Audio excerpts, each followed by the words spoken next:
Đây,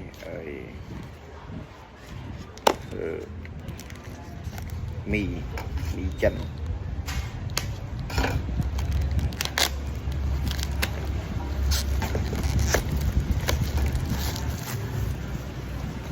tôm mình lũa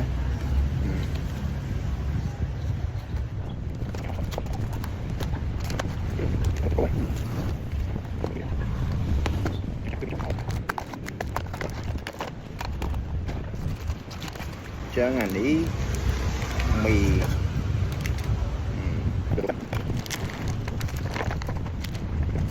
phải phải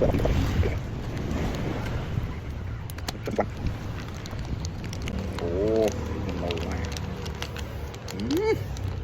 ui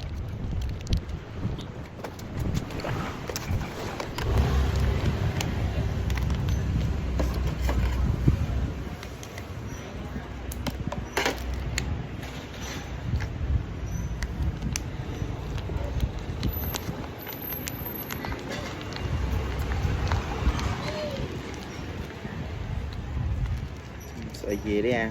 ui à cá hu đừng cá hu mền ngon ui cá đây ui cho ui à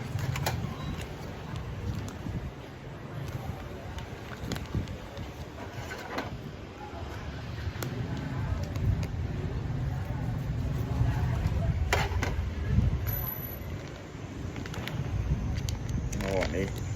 mượm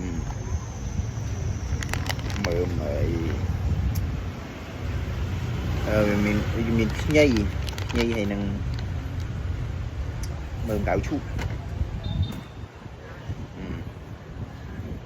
đấy mưa nó được biểu hiện đậm đấy tất chạm trầu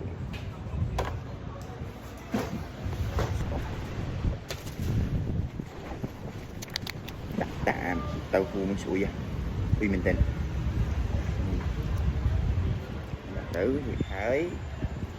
chặt tập trồ nè nè nông rồi cái rồi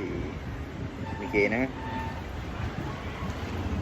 nó hay quá đó bây giờ nó hay á